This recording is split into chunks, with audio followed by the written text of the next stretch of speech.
अखेर महायुतीचा उमेदवार ठरला। भाजपने खासदार उदयनराजेंनाच पुन्हा दिली उमेदवारी।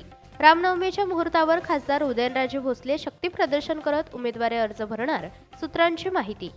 लोकसभेच्या निवडणुका अवघ्या काही दिवसांवर येऊन ठेपल्या असताना देखील सातारा लोकसभेचा महायुतीचा उमेदवार कोण असणार याबद्दल अनेक शंका कुशंका घेतल्या जात होत्या। मात्र अखेर भाजपच्या चिन्हावर खासदार उदयनराजे भोसले हेच सातारा लोकसभेची निवडणूक लढवतील असं आता महायुतीच्या वतीने जाहीर करण्यात आले आहे। आज राज्यातील उमेदवारांची नवीन यादी जाहीर करण्यात आली। यामध्ये सातारा लोकसभेच्या जागेवर खासदार उदयनराजे भोसले हेच अधिकृत उमेदवार असतील अशी घोषणा करण्यात आली आहे। त्यामुळे गेल्या अनेक दिवसांपासून सर्वच सातारकरांना लागलेली प्रतीक्षा अखेर संपली आहे। सातारा लोकसभेच्या जागेवरून महायुतीत मोठी रस्सीखेच सुरू झाली होती।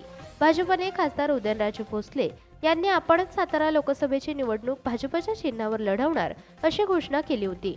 तर या जागेवर महायुतीतील घटक पक्ष असलेले राष्ट्रवादी अजित पवार गट आणि शिवसेना शिंदे गट यांनी देखील उमेदवाराची मागणी केली होती।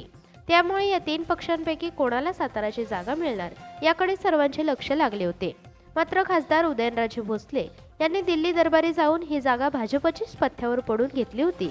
मात्र खासदार उदयनराजे भोसले दिल्लीतून साताऱ्यात आले तरी त्यांची उमेदवारी जाहीर झाली नव्हती। त्यामुळे त्यांच्या उमेदवारीबद्दल अनेकदा तर्कवितर्क लढवले जात होते। अखेर भाजपने त्यांच्याच गळ्यात उमेदवारीची माळ घालत सातारा लोकसभेच्या निवडणुकीमध्ये त्यांना पुन्हा एकदा उतरवलं आहे। मागील पंचवार्षिक निवडणुकीत झालेला पराभव पुन्हा एकदा पुसून काढण्यासाठी खासदार उदयनराजे भोसले आता रिंगणात उतरले असून महाविकास आघाडीचे उमेदवार आमदार शशिकांत शिंदे विरुद्ध खासदार उदयनराजे भोसले अशी चुरशीची लढत आता सर्वच सातारकरांना पाहायला मिळणार आहे। Bureau report, Rajmudra news, Satara.